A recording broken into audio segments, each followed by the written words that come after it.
the prospect of an Asian Renaissance towards a theory of the ancient. Quoting Paul Valéry's The European, "Wherever the European mind prevails, there we witness the maximum of needs, the maximum of labour, capital and production, the maximum of ambition and power, the maximum transformation of external nature, the maximum of relations and exchanges. All these taken together are Europe, or the image of Europe. Moreover, the source of this development, this astonishing superiority, is obviously the quality of the individual man, the average quality of Homo Europaeus. It is remarkable that the European is defined not by race or language or customs, but by his aims and the amplitude of his will." It's an open secret among experts that for more than 100 years now, a large part of Western intelligence has been Asianizing, as they say. Therein, one could perceive an ironic game that an object of cognition plays with its subject. In the world of intelligences, the discoverer is always exposed to a counter-discovery by those who have been discovered. For the bourgeois world between the 17th and 19th centuries, the interest in the East began under the sign of colonialism, which soon brought about an intellectual world trade. It was through the generation of early romantics that Asian imports were first brought to a theoretical level and incorporated into a generous synopsis of world cultures. A world conversation about world literature is what the cheerful mission statement of a romantic ecumenism proclaimed, in which Persian poetry and translations of the Upanishads were passed around as evidence of the actually metaphysical activity of the world soul. But it did not end with philological flirtation, for the actual East, being discovered by another spirit, turned out to be a date with destiny. What first began as discovery and then turned into conquest, mission and instruction of the East soon pulled the old East into the mobilization of the planet along with it. Japan has given the world a model for self-liquidation in its final form, committing a seppuku for the sake of industry and history that will remain forever astonishing. Old Asia probably disappeared from the earth one day in the course of an epochal self-colonization, only surviving in the libraries of Western-inspired Indology, Sinology, Japanology, not unlike the way old Europe has only survived in classical philology, medieval seminars and period dramas. This process must be formulated in an exaggerated way in order to correctly assess the West Asian cult in all its strangeness. As the real East throws itself into industrial, scientific, political and military mobilization in order to leave its old ways of thinking and being behind, the West is experiencing a cultural Asianizing for which there is no historical precedent, unless one wanted to accept the pervasion of the Roman Empire by Greco-Hellenic curricula as an analogue. In this case, one would have to cite the cynical motif of conquering the conqueror. Horace's Graecia capta ferocem victorem vincit is still on the tip of the last humanists' tongues. After all, the verse, "Conquered Greece took prisoner her rough conqueror," proves how conspicuous it was, even in a Roman setting, to have a victor bow to the superiority of the vanquished. Nevertheless, the topos of conquering the conqueror is not suitable for deciphering the inflation of Asianizing motifs in the current Western cultural scene. If we look through the historical arsenal for a prototype for current events, the only phenomenon that lives up to the Occidental enthusiasm for Asia is that of a cultural renaissance. We will argue in a moment that the phenomenon of our Great Renaissance, which occurred at the end of the Middle Ages, can probably only be understood in light of today's Asia cult. Renaissances are visualizations of old culture in a new context. A Renaissance shows its genius in finding the ability to step into something entirely unprecedented under the cover of its enthusiasm for a prominent antiquity. The unprecedented newness can emerge precisely by drawing inspiration from a great precedent.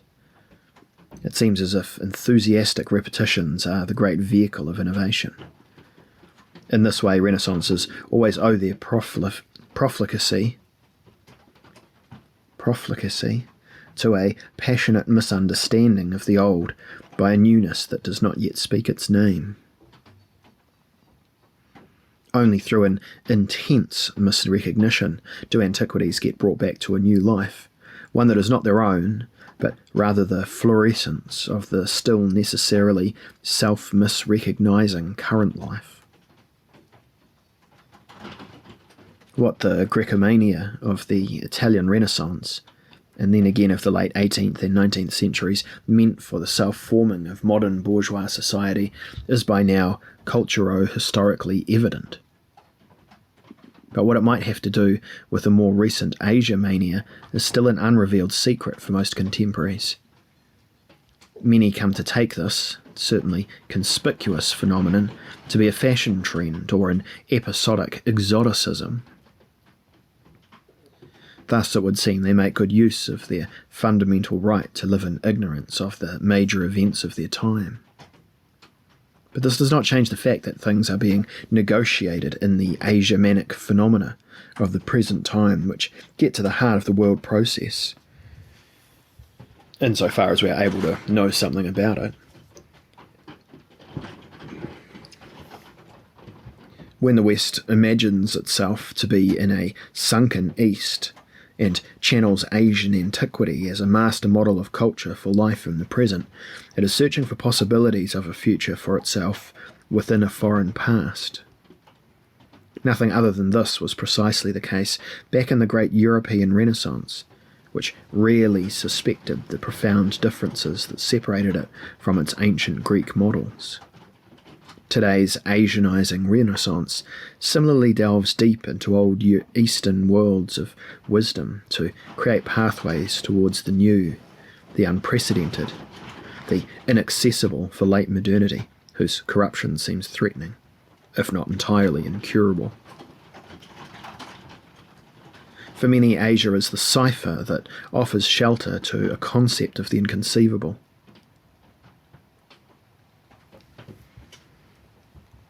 Initially, we can draw 4 conclusions from this. The first is that a post-Christian era has begun within the Western Hemisphere that could not possibly find the terms it would require to understand itself within the scriptures of the Judeo-Christian tradition. Following in the footsteps of the young Hegelian Bruno Bauer, the young conservative diagnostician Otto Petras already summarised this situation in 1935 in the form of a still impressive intention, quote, "to show that Christianity, the most formidable history-shaping movement of our time, has exhausted its formative power, and that we live in a post-Christianity understood in a deeper sense than the calendar's AD." End quote. Secondly, modernity, thus left to its own devices, at least according to the conviction of sceptical interpreters, has used up its moral reserves, and has no counter-forces to deploy that could intercept its own fatal drift. Enlightened secularism, with its dual commitment to self-determination and large-scale technology, is disappearing, it seems, before our very eyes in global neglect. Things run as they please, and initial intentions are no longer of concern. Thirdly, the attempts of the last Central European generations to invoke livable forms of neo-paganism from Germanic, Celtic, Greek and Latin religious antiquities have proved to be straw fires that sometimes burned off with barbaric fumes, and rarely on a level higher than that of spiritual party conversations. Thus, anyone who is interested likely knows that under present conditions one might perhaps make a rural commune with that homemade raw substance of old European and pre-Christian elements, but no longer a territorial state. Fourth, a turn to the east. For Americans it is not a turn anyway, but a continuation of their old western course, only through water, brings into play no less than a world cultural alternative to the Greco-Judeo-Christian path that retains its quality as alternatives, even when the actual contemporary Eastern Hemisphere modernises itself beyond recognition by adopting Western mobilisation techniques. What does it indicate that in the crisis of late modern Western world, this phenomenon, here referred to as an Asian Renaissance, is interlaced with it? If the logic of the Renaissance really exists, then the new Asia mania should be read as a sign that creative members of post-Christian civilization hope to come to an understanding of themselves by grasping at antiquity once again. But this time, not so that it can be appropriated as one's own antiquity, but as antiquity in a foreign form. This time the illusion of a memory of something that once belonged to us is not being sought. Today an Asian antiquity rising to the rank of exemplarity? Today an Asian antiquity rising to the rank of exemplarity. Exemplarity? What a baffling word. Anyway, has to do not with what is foreign or one's own, but with the very spirit of the ancient as such. In other words, we have become so uncanny to ourselves through our modernisation that the old strange sounds of the Far East suddenly begin to sound like an old familiar idiom. And although it is obviously not a native language that touches us so suggestively in this respect, it could, after many twists and turns, become a sister language to our mother tongue. To put it differently, once again, the destruction of our own traditions by way of modern analytics has stripped our lives down to the stumps. That is, all the way down to the anonymous awareness of the fact that we find ourselves in a world that is both foreign and our own at the same time. This design-making awareness that is thrown into being can now learn the language of Buddha, as well as that of Plato, in order to clarify its strange position to itself, insofar as it experiences every language as a foreign one. From now on, it only knows itself as that which cannot know itself and cannot name itself. And if it can, then only in the form of a persistent self-misrecognizing, of an essential theatricality. From the anonymousness of this existence, the path to Lao Tzu or Chuang Tzu is no longer than the path to Parmenides or Augustine, the path to Plotinus and Hegel, no steeper than one to Nagarjuna and Shankara, the path through Aristotle no drier than the one through Patanjali, the entry into the way of being of Meister Eckhart no more mysterious than that of Master Dogen. Whether of Eastern or Western origin, the same exhausting improbability looms over these old names and doctrines, the same fascinating strangeness. Precisely because modernisation has evaporated our old European traditions and identities by way of progressive mobilisation, the most foreign ancient tradition is no longer more foreign than the one that has, until recently, been our own. It is in this context that the punchline of the Asian Renaissance in the modern West becomes clear. It makes us so pointedly aware of the question of the ancient preconditions of the modern enterprise that while we can underestimate, misunderstand, combat and disregard it, we can in the end no longer shake it off. As long as these times remain modern, they will be haunted by the question of the compatibility of human life processes and modernity itself. Since human culture is demonstrably very old and modernity very new and unsubstantiated, it is not a secondary task to find out if modernity is an outdoing of the ancient by the means of the modern, or if its modernity puts a final end to antiquity. This question has become so urgent that the difference between the familiar and the foreign no longer plays any major role in these matters, since the most foreign traditions are no longer more foreign to us than our own. It becomes clear how much our path towards the unparalleled has put all of the old world nature and culture reserves up for negotiation. Because it is by now undeniable that a universalizing modernity exists in the form of mobilization as such. The question of antiquity as such, it pushes itself to the forefront almost violently. Well then, what is it that we take with us from antiquity on our trip into the unprecedented? Which dowries from the ancient world still create a link between past and future? What provisions will future generations live on during their continued exodus? How do the vessels in modern outer space stay in contact with the ancient ground controls? These very questions indicate that the Asianizing Renaissance goes far beyond the events of the Grecicizing Renaissance in the early bourgeois mobilization time.